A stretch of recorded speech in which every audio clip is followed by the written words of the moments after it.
All right. Welcome, everybody, to the premiere, the pilot episode of the Micah Young Father's Heart podcast. I'm Brandon. I'm going to be your tour guide through this journey. Joining me is Micah Young, the subject of this thing, the man, the myth, the legend. We'll get into that in a second. But subject of this experiment. Subject of this experiment. But we're so glad that you're joining us. And we're just excited to see what we get to cover today and moving forward, and what the Lord's going to do with it. So Micah Young, the subject, the reason we're here, the reason we are sitting on this very close quarter couch here, I feel like we could have probably zoomed in on one camera. So I want to introduce you to the people a little bit, and I'm going to try to cover everything. So please feel free to correct me if I'm wrong. You are a father, a grandfather. We are pretty sure you're not a great grandfather. Hope not. Hope not. Yeah. You are minister. At some point, I'm covering it all. Minister, evangelist, pastor, teacher, musician, farmer, winemaker, fruit grower, fruit harvester. I don't know what that little ring game is that you play outside on your porch, but you do that too. Yeah. So the point is, you are so many things, and father-in-law, I can say from experience, and Justin, who's sitting behind the camera back there, and a good one at that. So what I want to accomplish today is I just want the people to kind of get to know you. Okay. And what we're going to do is we're going to be taking a trip kind of into your past.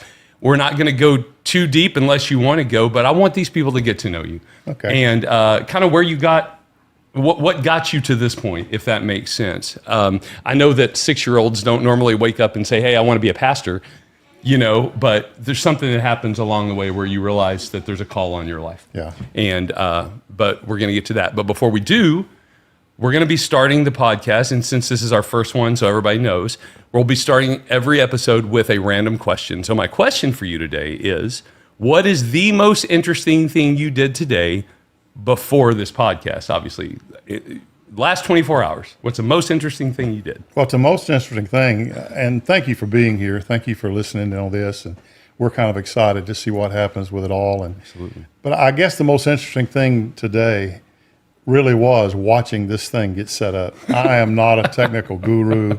I would just as soon have a flip phone, and I have come dragging and screaming, kicking to, this technology world. Yeah. And then to know that my 13-year-old granddaughter is sitting over here directing the whole thing and putting it all together. This is without a question the most interesting thing I may have done all month, is just watching her confidence in this thing. And I have no idea how she learned it, except she found a program on my wife's iPod and she didn't even know it was there. And then the movie started from there. Oh, yeah. So this has literally been the most interesting thing to watch all this. After the conceptualization of it, to see it become reality has been very interesting to me. Yeah, you speak about the conceptualization of it. This has been, and for those of you watching, this has been a long time coming. And it's funny how when the Lord puts something in place and then man gets in the way and surgeries get in the way and vacations get in the way and all these kind of things. But we've been trudging along, and we're just so grateful that we're finally here at this point today to get this thing started. Back to what you were saying about the setup of all this, yes, we don't want to ever pass up an opportunity to thank the people behind the camera, because they are family, and we really do appreciate you guys putting in the time and effort to do this. Thank you, guys. So, Micah Young, here's where we want to start. And it's funny, you put together these ideas or these questions, and then you sit here and go, I wonder if that's the direction we should go. But I think for the purposes of introducing you to the people, I think this is the best place to start. So what I want to do is I want to take a jog back, and I want you to just talk a little bit about where you from, where you were born, where you grew up, what you were interested in, just anything that you can think of, because you have had to be fair, you've had a very interesting life. There are things, I've known you 30 plus years, and there are things that I find out about you with every conversation. I go, did I know that? And so I want to just, and what's crazy about that is you've always been a very transparent person. It's just that there's always like a part of the onion to peel back, and I love that. So that's what we're going to do today. We're going to peel back the onion. So let's start. Where are you from, man? And tell us about your childhood. Well, I was born in Port Arthur, Texas, which is about 90 miles east of Houston on the Gulf. But I grew up in a little community that was a suburb called Groves. And the house that I lived in on that street was actually the second house on the street. And then when I was 8 years old, my dad built a house next door. And so for 21 years, it's been two houses. It was a neighborhood. If you've ever seen Sandlot, the movie, it was exactly like the kids everywhere. You'd leave in the morning in the summer, you come back at dark. There was always a baseball game going on. There seemed like 20 kids named Mike, which is what I went by at the time. And it really could not have been. Had two parents that loved me very much. My dad was gone a lot, but my mother helped take up the slack, and I always knew he was there. Yeah. Let me interrupt you. You're talking about the Sandlot. So, like in the movie, you were talking about, there's the baseball field and the kids always gather out there. There was that spot that you would always be together. Spot. Was there the crazy dog, or was there like that legendary, they had the dog. I was thinking about this the other day. They had the dog. We had a horse lot next door to it with a high fence. And they had a German Shepherd. And so if you hit the ball over there, we had to kind of draw straws to see who went to the house and ask them if they could get us their ball. No ball worth that. But it was the same kind of deal. It was either football or baseball. A home run sometimes was if you hit it over my house, then it was a home run. And it was just a great growing up, a great time. After kindergarten, I went to kindergarten for a few years. And wait, what? Wait. I want to make sure that all of you at home heard that too. He went to kindergarten for a few years, so we're gonna get back to that. So go ahead. Yeah, and but I caught the bus for elementary, junior high, and high school. It was 3 different buses, but it was at the same bus stop for 12 years, and it would go to a different direction. It was a elementary school, junior high, and then high school, and so. But I remember we were active in church. Yeah. And there was a pastor. I never will forget his name. It was J.P. Jones. Okay. Was his name at this little missionary Baptist church that we went to. And he was just kind of my hero. I mean, he had a little watch fob with a little pocket knife hanging from it. And I just thought he was cool. And I was really interested in spiritual things even back then. My mother would read a Bible story. Now, how old are you at this time? I'm probably 4. Okay. Oh, wow. Okay. And she'd read Bible stories, and she'd read the part about Jesus crucified, and I'd cry. So then I'm in kindergarten, and for kindergarten graduation, they had a podium, and then they had a box behind it, and everybody was supposed to get up and state their name and what they wanted to do when they grow up. Yeah. I'm 5 years old. Right. Man, I want to ride my horse. I don't want to, think about what I'm going to do. I didn't even want to grow up. I probably still haven't. But so I'm sitting there and I'm thinking, what am I going to do? So I get up there, stand up on the box, and I say, my name is Mike Young. I'm 5 years old. When I grow up, I'm going to be a preacher. And that shocked me as much as it did everybody else. Oh, wow. But that's all I could think of, actually. So for 16 years, I was a pretty good kid. When I became 16, I kind of just, had a different mind of my own. Went that way for about 5 years. Went in the military. It's amazing how God kept me out of Vietnam. Yeah. I have such respect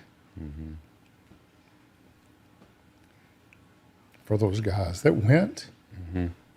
But I'm so glad that I didn't have to go. Yeah. And it was just the work of the Lord that kept me out of that. Do you mind? I've heard this story, but I think that's a really cool part of your story. Can you kind of go into a little bit of detail as to why you were able to not actually have to go? Yeah. Well, I had gone to Sam Houston in Huntsville for all the wrong reasons. And was a heavy drinker. And for a year and a half, I went to party. And this was at the height of Vietnam. Okay. 67, 68, 69. And I flunked out. Wow. And so I came back to Port Arthur and went to work at the Coca-Cola Company, then went to work at Texaco Research. And they had implemented the draft. And so it was just a matter of time. They classified me from you're exempt to you're at the front of the line. Oh, wow. And I got a letter in the mail one day that said, you need to go to Houston and take your physical. So I loaded up on that bus they had, and I went to Houston, took the physical. And I came back, and the Army Reserves or Coast Guard was full, the National Guard was full, Air National Guard, they had lines waiting to get in there. Oh, okay. And so somebody said to me, there is an airborne, which means you jump out of an airplane, artillery unit in Port Arthur. They've got an opening, and you might call them. And I thought, well, I'll give it a shot. Right. So I called the guy up, and he chuckled, really. Yeah. He said, man, I got a 35-person waiting list to get in. Oh, wow. I don't have anything. And I offhand said, well, I just got back from Houston taking my physical, and I thought I'd just call and see. He said, well, you already got your draft notice in, don't you? I said, no. Yeah. He said, you got a notice to take your physical before you got your draft notice? I said, yeah. He said, come on down. He put me at the top of the list. Oh, wow. Signed me up. Holy cow. I go home. Total God thing. And my mother calls the next day and said, you have a letter here from the government.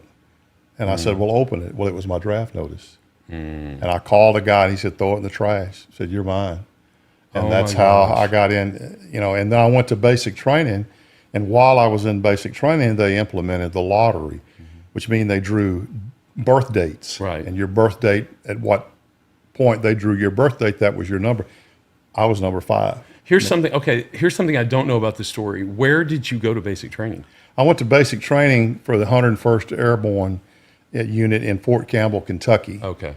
And then I went to, Army calls it AIT, at Fort Sill in Oklahoma for artillery. And then I went to jump school in Fort Benning, Georgia. Okay. Yeah. And so I made the rounds there, but, and so then whenever I met the Lord in 71, I began to preach, because that was the context that I had of being sold out to the Lord, and he had done such an awesome work in my heart.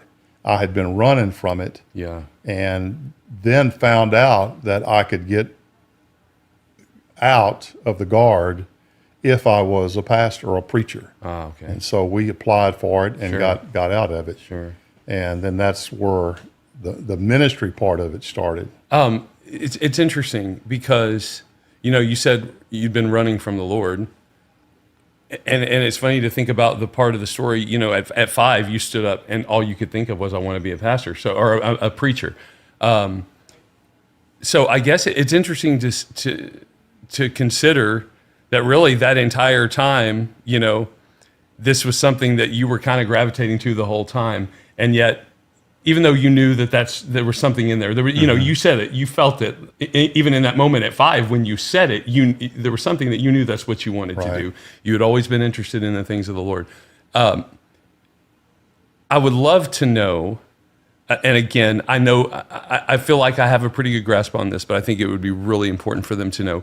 You said when you met the Lord. Can you tell us about that experience? Like, what was it like when you met the Lord? Well, when I was 5, I made that declaration. Right. And then when I was 8, I walked an aisle in a Baptist church, partly because my cousin did the week before, and I really liked him.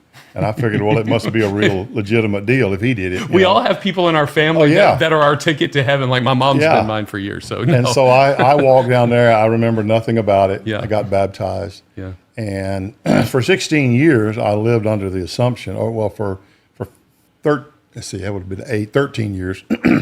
I lived under the assumption that because at some point in my life, I had either prayed this prayer or I believed mentally that Jesus was God's son, and I assented to the fact, all the right theological things to say, that I was a Christian.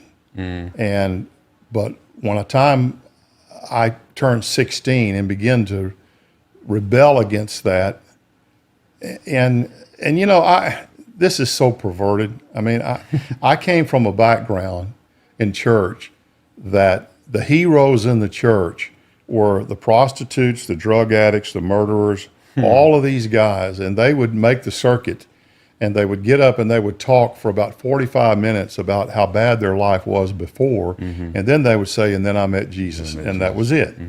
And so in the back of my twisted mind, I'm thinking, at some point, I'm going to give in to this. But right now, when I do, won't I have an awesome testimony? Wow. Of all the stupid stuff that I've done. That is such a fascinating perspective, because it's almost like you were preparing yourself for that descent, like the descent in preparation then for the redemption. That was what was held out to me as committed to Christ. Goodness. And then when I turned 21 and God began to deal with my heart and draw me to him and show me that I'd never met him. Wow. And that was the difference. John 17:3 says, this is life eternal, right? That they might know God and Jesus whom thou hast sent. I knew about him, but I didn't know him. Well, the conviction came. I had done a bunch of things that they were about to get exposed. I was about to get exposed, and it broke me. Yeah. And I found myself hiding in a closet in the house where I was living, avoiding getting caught of the things I had done. Wow. I know for those of you watching at home, you're probably thinking the same thing I am. I would love to talk for hours about that, the difference between, knowing about the Lord and knowing the Lord. There's such a profound difference, and we will get into that, I promise you. But that's probably a 2-episode deal right there. Yeah. So at this point, you've met the Lord. You are out of the military at this point. I finally got out after about a few months. Okay. Yeah, I got out, and I was. There were a couple of other people that influenced me about that time, but. The Jesus movement was going on. Oh, yes. The term Jesus freak actually didn't start in California. It started in Texas with a movement that took place here. And I was eyeball deep in that with the whole 9 yards. Now, being in the military, I couldn't let my hair grow long. Okay, yeah. Now, hold on. Yeah. Okay, wait a second. All right. Like I said before, I always peel back a little bit of the onion. There's a sizable onion here. I was about to ask you, so what was the deal with the long hair? So when you say you were eyeball deep, I know that you were in that part of the country at that time, but so you were pretty involved during that time with everything that was going on. And I know that I'm saying that because it's been popular lately with the movie, the Jesus Revolution and all that. There's kind of been a renaissance of thought and I guess, lack of better term, reflection on that time period. Right. But that's interesting. I did not know that you were, that involved per se. So can we talk about that for a second? Like, tell me, what was your actual involvement? Yeah, I mean, my encounter with the Lord was so dramatic and so intense that it was all I could think of, eat, sleep, or drink. And I was going to Lamar University because that's what you were supposed to do. Because of where you lived. Because of where I lived, and because you got to go to school to be in the ministry. Sure. And I mean, if you stood still for a minute, I'm going to tell you about Jesus. Wow. It was just that real.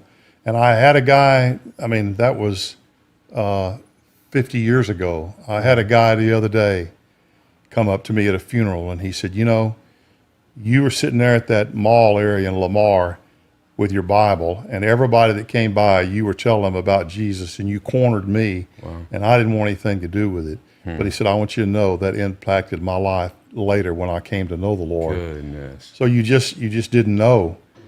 But I had a group, we started a musical group, and they would travel with me just around to churches. And our premise was we would go into the schools for assemblies, and they would sing either cover songs or songs that they had written that just talked about a spiritual side of life. That time you couldn't mention Jesus or anything. Right.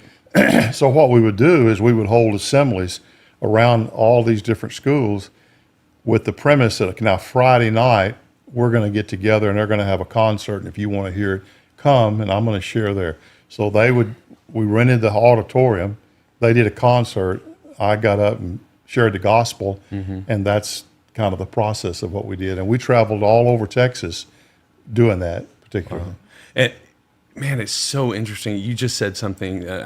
I wanted you to finish that thought because I want to get back to this. But you just said something about you put what, for lack of a better term, evangelism is in such a succinct way, and I love that.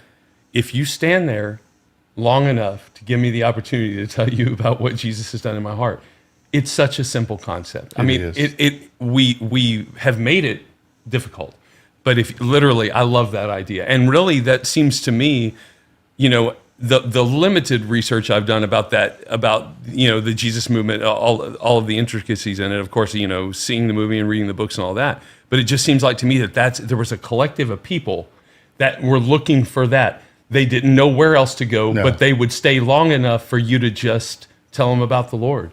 Yeah, I mean, California had Haight-Ashbury with all that was going on in San Francisco. Houston had an area that was very similar to that with the big hippies, and then, of course, Dallas, and Austin was huge at that. So there was a whole movement of quest, of searching, of trying to find something. And then Jesus comes in, and he was so relevant and so real to many of us that we didn't have much else to talk about. And our heart was for people to come to know him. So evangelism was a big, and not even having a name for it, not even having training for it. It was just something that emanated from our heart. It's not a novel concept, and it's something that we have conversations about. But it just blows me away whenever, and we've had a lot of these conversations over the years, you and I have. But I'm just blown away when we get to that, when we really get down to to the core of it, and it's just that Jesus, the reality of life in Christ, is still as real today as it was 40, 50 years ago. It's still the same thing. And we've just got to be on a quest to get as much of him, in the short amount of time that we're allotted here. Yeah, Christ has been lost in the complication of the gospel. We have complicated the gospel, adding on a bunch of stuff, requiring a bunch of stuff, when it boils down to Jesus loves you. He just wants you to let him love you. Yeah. And surrendering to that. And once that surrender happens, it becomes a lot easier to love others as Christ loves. You know what I mean? And it's that concept of you can hear this even in secular circles where people talk about you can't love someone else until you love yourself. Right. And I know that from your experience and from my personal experience, I can say I couldn't love anybody until I realized that Jesus loved me. Until I really had the revelation of how deeply he loved me and how much he cared for me. Yeah, I think that statement, I think the more accurate, the twist is, I can't love anybody till I know I'm loved. Right. And then when I know I'm loved, I have confidence, whether you accept me or not, I'm loved by the Father. Yeah, I like that. And that gives me courage, gives me peace. I don't have to have your acceptance, and so that's a lot of what happens then. That's cool. All right, so at this point, now this is a great segue, because the second part of what I wanted to talk about was the actual ministry and kind of what got us to where you are today. But I do have to ask one more thing. You mentioned you'd have your musical group and they would sing the songs, and it's interesting to me at that time, you specifically said you couldn't say Jesus, you couldn't, but they were still getting the message across. So that's fair to say, right? Kind of, setting the stage, preparing hearts, whatever. So what would a Micah Young sermon look like? This is 71, 72.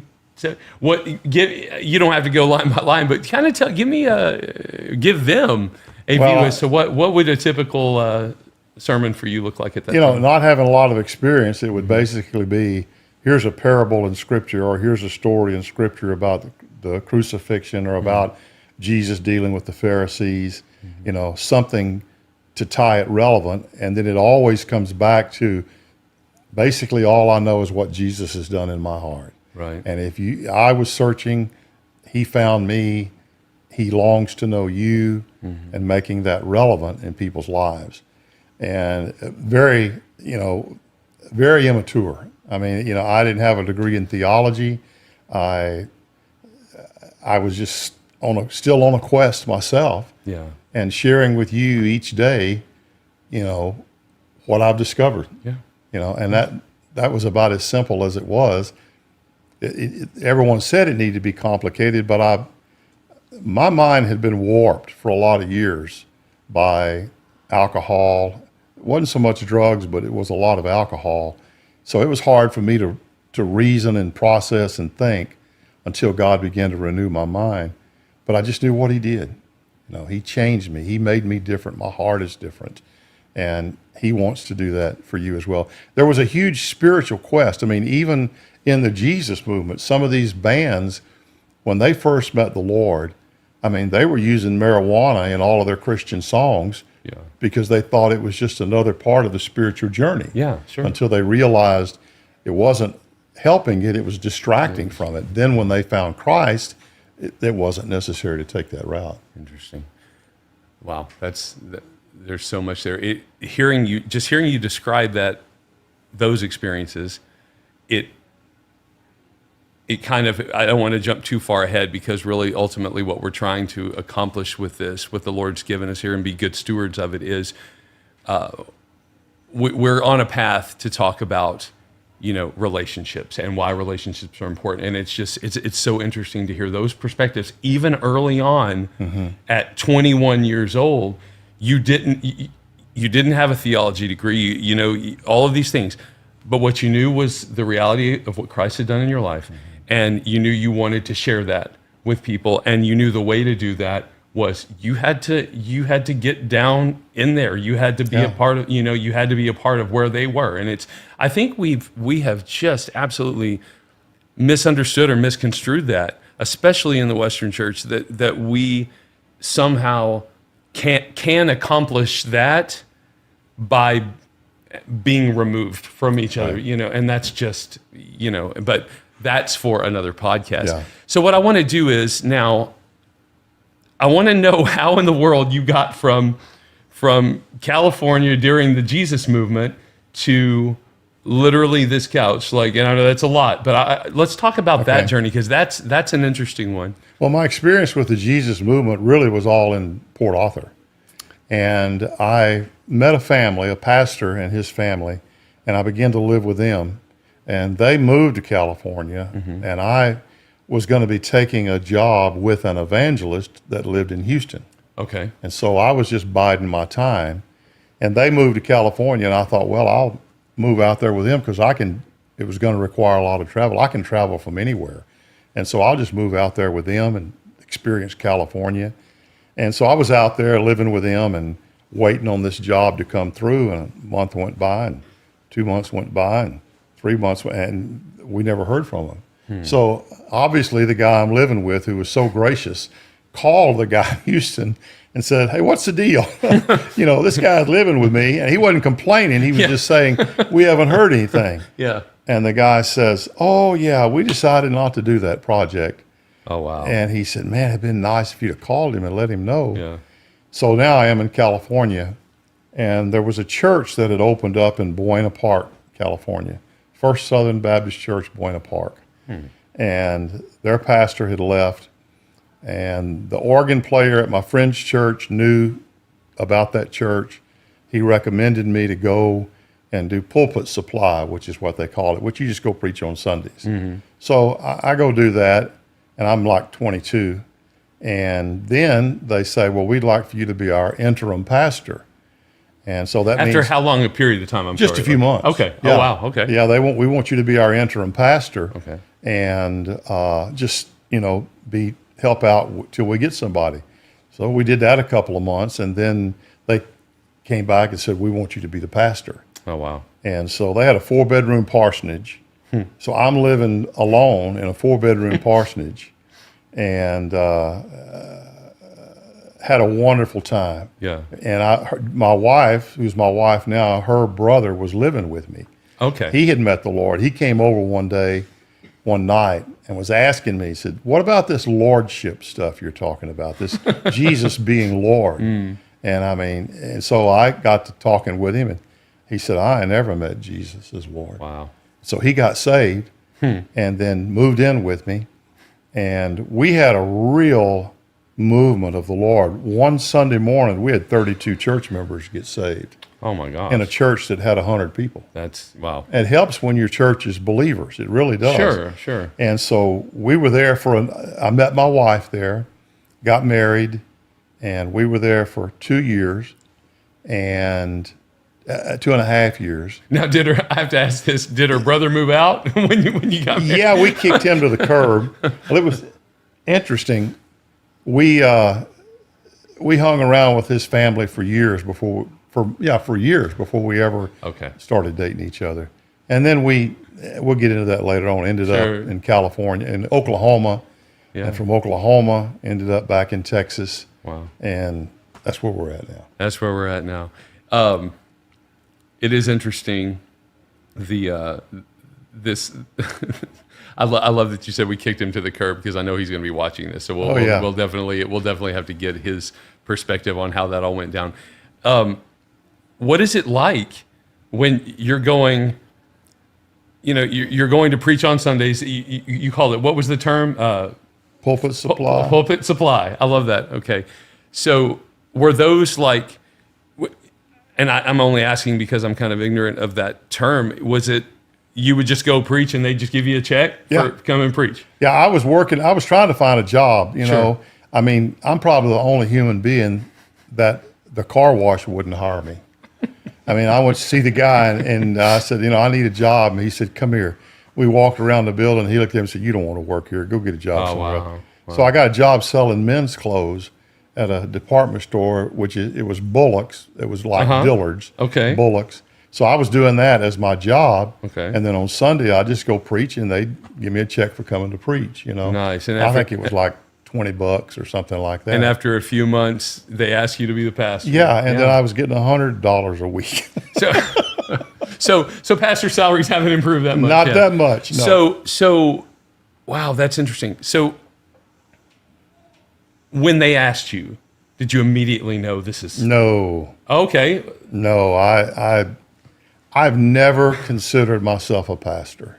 Okay. And I've always, we'll talk about that later. Sure. I've always struggled with that because of a lot of reasons. But I really had to pray about it and, go to the Lord and talk to the guy I was living with. He was a great counsel. And finally, I mean, number one, I'm single. I'm 22 years old.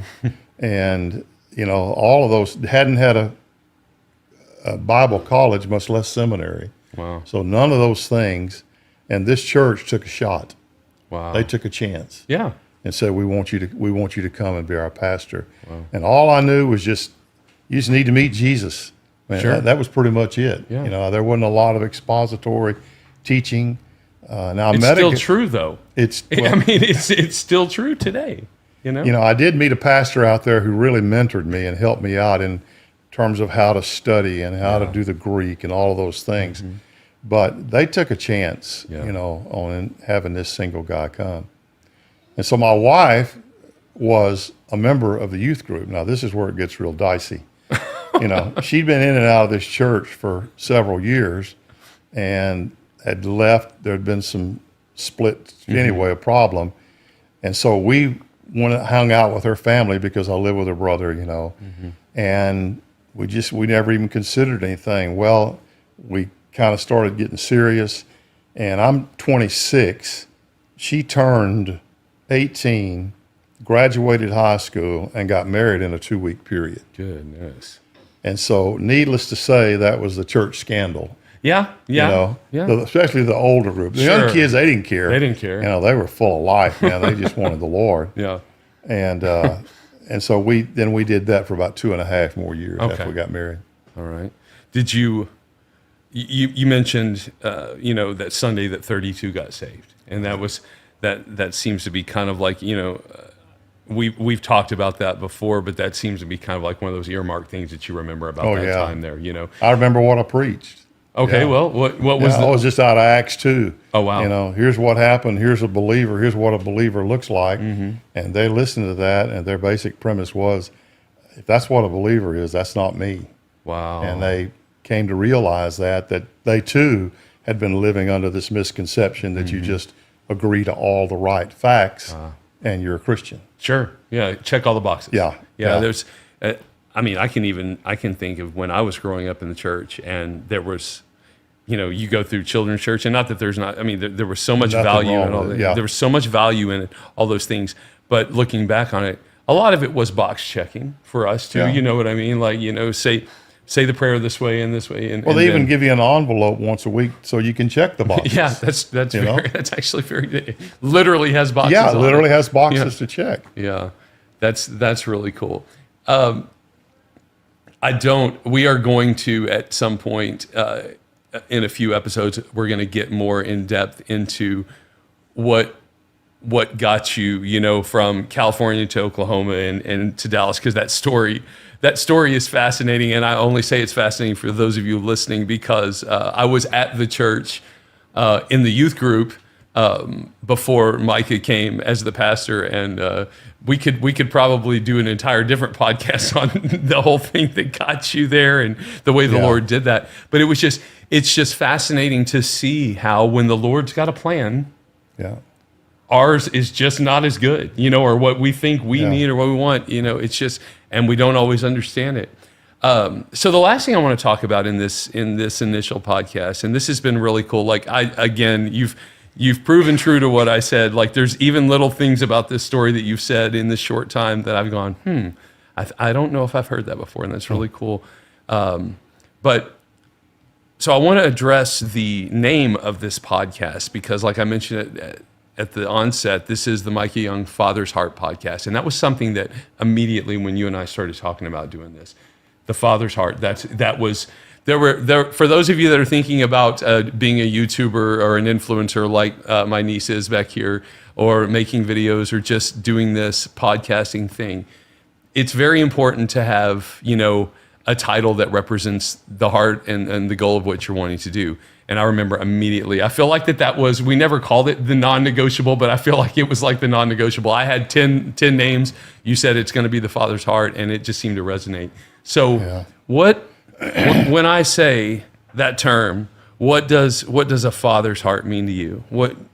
I'd love to hear what you have to say about that. Well, I had a father, and he loved me, but he was absent a lot. And he and I talked about that. He's not here now, but he and I talked about that and him being gone and the influence and the void that was there. And, so I had a father that just wasn't, for many years, the only thing that kept us engaged was hunting. Okay. That was our common ground. Okay, now you mentioned he was gone. I want to make sure for everybody listening, he traveled a lot. He traveled a lot. Also, he had a lot of crazy different jobs too, right? Like through Well, that time. actually, he started as an ordinary seaman on a ship for this company. Right. And he ended up vice president of that company in charge of shipping. Cool. So he just had to travel a lot for his business. And so the idea of a father, I know whenever I had kids, I had 2 girls.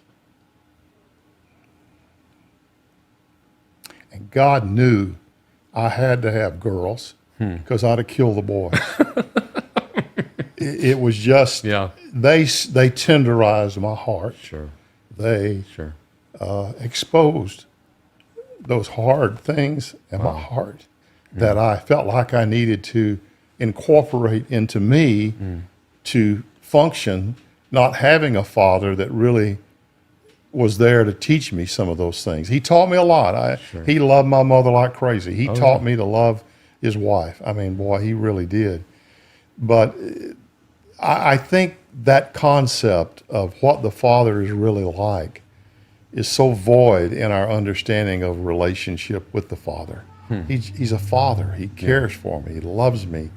He pursues me, and he can be approached.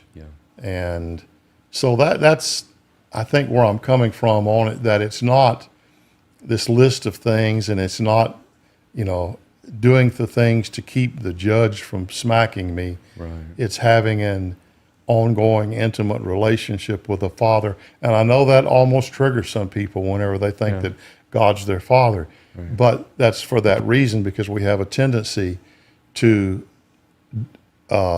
assign attributes to our physical father to the Heavenly Father that don't in any way fit.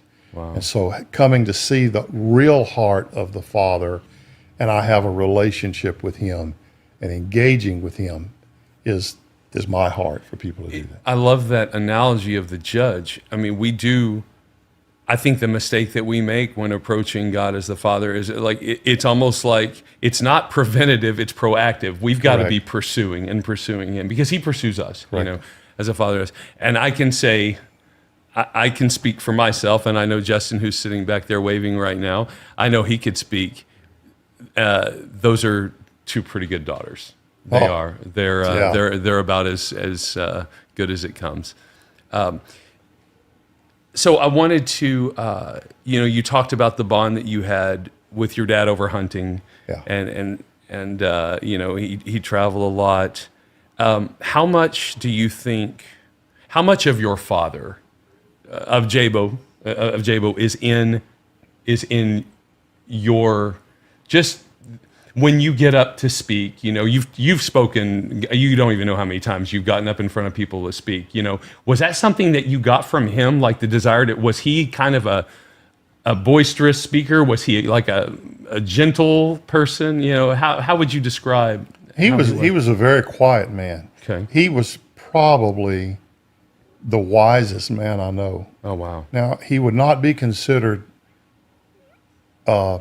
spiritual by people who are pseudo-spiritual, but I could go to him with circumstances and situations that in the natural he knew nothing about.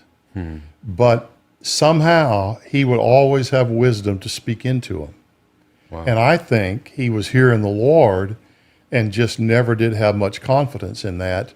And he was just a very gracious, for instance, we ran a duck lease 3 months out of the year, and he oversaw it, he ran it, and he would have guests out, and they would be clients.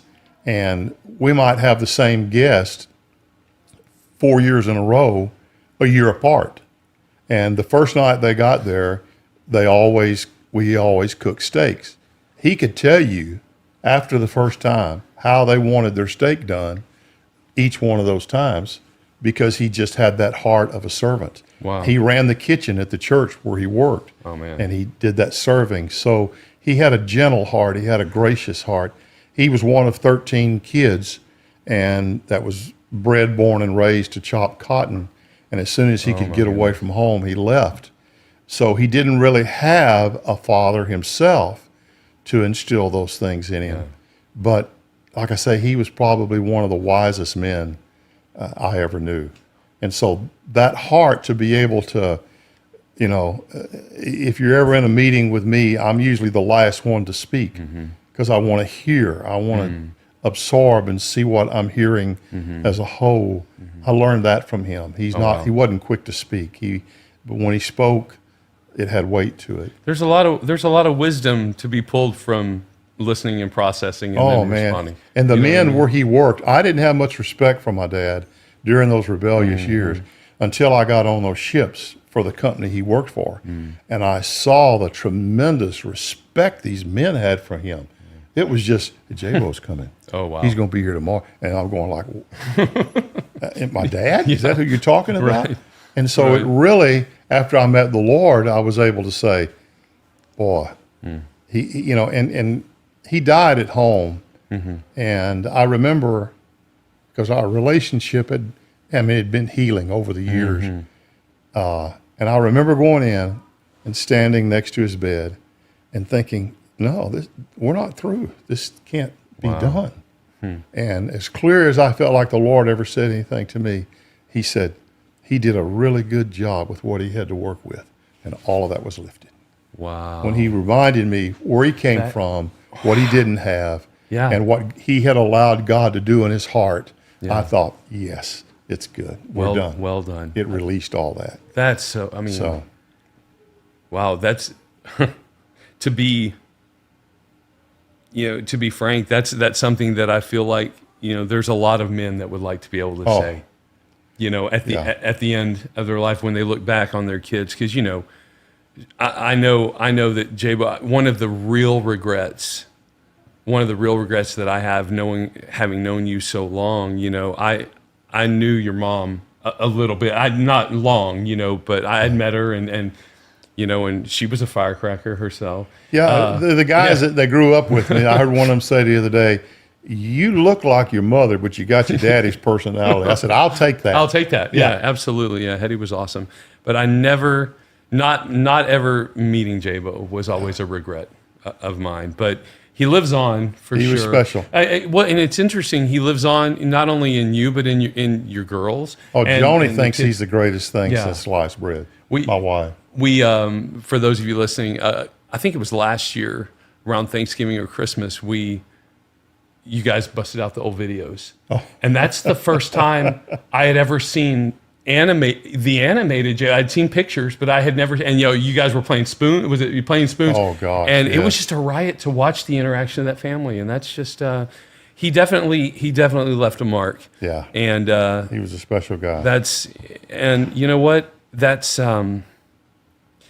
I think that's a great way to kind of wrap this up, because it gives us such a cool picture as to what it really means to you, what a father's heart means to you, and why we're doing this. And it is, I can say that I've been honored and really privileged to see you in so many capacities. I mean, I remember before we close, I remember when you first came to the church. I mean, you were a little bit younger than you are now, and you would come up to the gym when we had the gym and play basketball and all this. I was like, oh my gosh, we have a pastor that's going to play basketball with us. Nearly kill me.